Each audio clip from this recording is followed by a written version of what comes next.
May Day was born out of an intense struggle by workers in the United States to win an 8-hour day. That's a struggle that is just as relevant today as it was in 1889.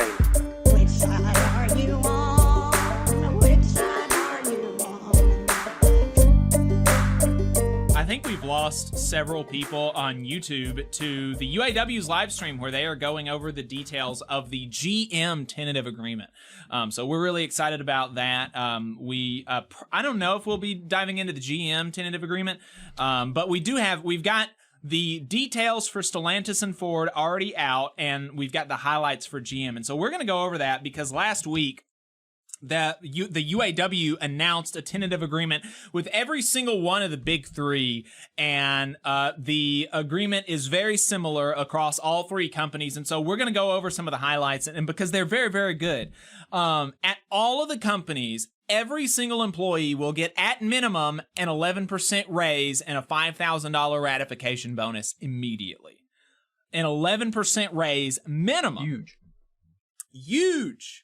A 25% general wage increase over the life of the contract, which is bigger than all raises of the last 23 years combined. All of the raises from 2000 to 2022 are less than the wage gains in this one contract. So that's huge. And the expected general wage increase after COLA is going to be 33%.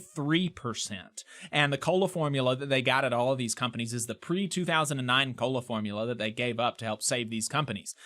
So that's great, and we've talked about COLA before, and that basically just, you share the risk of inflation with the employer, not just the employee. The employee is not the only one taking the risk of COLA, of inflation.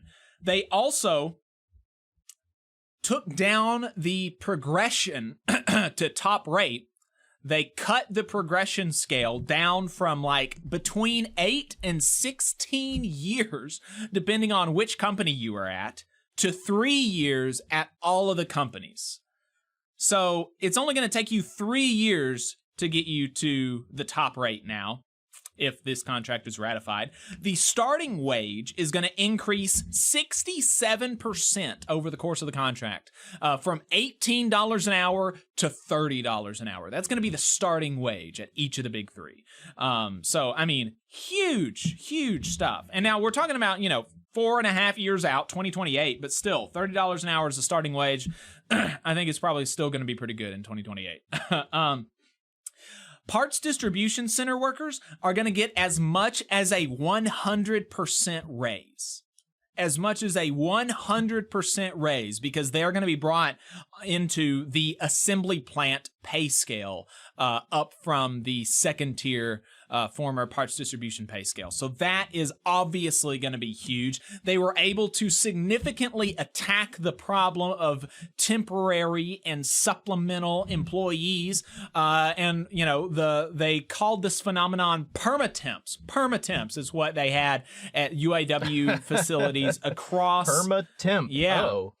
So they would have people that were quote-unquote temporary employees working at these facilities for years. And when you're a temporary employee, you don't have, not only are you working at a lower wage, but you don't have the retirement plans, you don't have the same health care coverage, you don't have the same job protections and job security. And they would keep them on as quote-unquote temporary employees for years. And so this was a really big part of the negotiations. And at Stellantis specifically, they got immediate conversion of all supplemental employees, and going forward, supplemental employees will automatically be converted to permanent progression employees after only 9 months. So Stellantis will only be able to employ supplemental employees for 9 months before they will automatically be converted to permanent employees, and those 9 months will go towards the progression. And so this means that currently the lowest paid temporary employees, so the temporary employees who are the newest and have the lowest pay, like $15, who are making $15 an hour right now, by the end of this contract, they will get a 168% raise. They will go from making today $15 an hour to $42 an hour at Stellantis by 2028. And on top of that, they will have the retirement packages, the 100% employer-paid health care, and all of this kind of stuff. It's also important to point out that Stellantis came into this negotiation wanting to cut 5,000 more jobs after they had idled the Belvedere assembly plant, and which cut thousands of jobs itself. So Stellantis came into these negotiations wanting to cut 5,000 jobs. They left the negotiations with a commitment to add 5,000 jobs and to reopen the Belvedere assembly plant and add a new battery assembly plant at the Belvedere assembly. So huge increased investment, reopening a plant with new product commitment, a new battery plant, and a new Mopar hub, a new parts distribution center. That's all the new jobs, the job creation. The job creators at the UAW have created 5,000 jobs at Stellantis. And they also got an agreement from Stellantis and GM to have card check agreements at all of their EV joint ventures.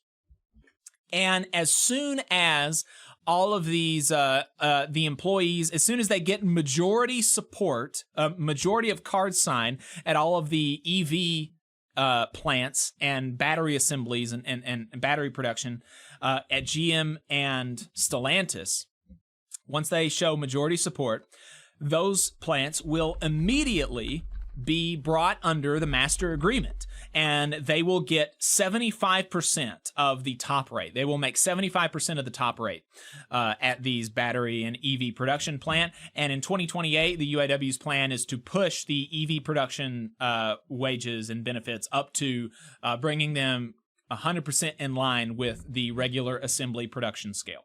And I might point out something interesting. Toyota decided to give some raises out, interestingly enough. Yeah, we'll be getting to not that. unionized, but suddenly they're getting a benefit of someone else's union. Yeah, exactly. They, at Stellantis, they got a 72 to 140% increase to the company contributions in the 401k. That's huge. And they also got this really cool program. They got confirmed for the employees the same car lease program that managers have. So so now employees at Stellantis will have significantly the ability to get significantly discounted leases with no credit check. It will include registration and plates with 24/7 roadside assistance, and oil changes and regular maintenance will be included in the lease. And you can get a new vehicle every single year. So depending on what the price for those leases are going to be, that is like life-changing. And is going to be a huge deal and a huge win for these Stellantis employees to be able to actually drive the cars that they're making every day. Hey, 5 seconds. Just wanted to say that this is only possible because of our donors. If you want to see more of this, then consider donating yourself at tvlr.fm/donate. So like I said, with EVs, GM and Stellantis have agreed to card check provisions, which will bring the those plants into the master agreement after they show majority support. And Ford did not do that across the EV ventures except for at 2. So they agreed to have card check provisions and bring them under the master with majority support at 2 of their EV plants, but not all of them. And so UAW's President Shawn Fain has told Bloomberg that he anticipates a, quote, ugly fight in the campaign to unionize EV plants at Ford. So we'll see what happens there. And, you know, all of this stuff is really, really big. There's a lot of, those are huge improvements and huge wage increases. And this is going to amount to the company spending a lot more on the employees. And so some industry analysts, like Shawn Fain said in the announcement of the Ford tentative agreement details, he said that, you know, some industry analysts are saying that, oh, this might endanger jobs. They might be incentivized to ship more production overseas. And that's why Shawn Fain was determined, and they were able to secure the right to strike over plant closings, outsourcing, and product commitment. So if any of these employers attempt to outsource jobs overseas, or subcontract any of this work, or decline to commit new product to plants, they can take their whole the whole thing offline. They can go on strike, and that's in the contract, and that is huge. That power to push for new product commitment at facilities, and so that gives them a lot of power to make sure that their jobs are secure. And they made it a point to end the contracts on April 30th, 2028, which means that the contract will be expired on May Day, 2028. And here is Shawn Fain explaining why he did that. We went to each of the big three and proposed an expiration date of April 30th, 2028. We did this for several reasons. First, this allows us to strike on May Day, or International Workers' Day. May Day was born out of an intense struggle by workers in the United States to win an 8-hour day. That's a struggle that is just as relevant today as it was in 1889. Even though May Day has its roots here in the United States, it is widely celebrated by workers all over the world. It's more than just a day of commemoration. It's a call to action. We invite unions around the country to align your contract expirations with our own, so that together we can begin to flex our collective muscles. If we're going to truly take on the billionaire class and rebuild the economy so that it starts to work for the benefit of the many and not the few, then it's important that we not only strike, but that we strike together. So that is really important, really good stuff. And we've seen, some activists like on, activists on like Reddit and stuff try to organize quote unquote general strikes. And you can't make an online post calling for a general strike and expect it to happen. That's just not how it works. You've got to actually organize, maybe you should organize your own workplace before you start trying to organize a general strike. That's what you should do.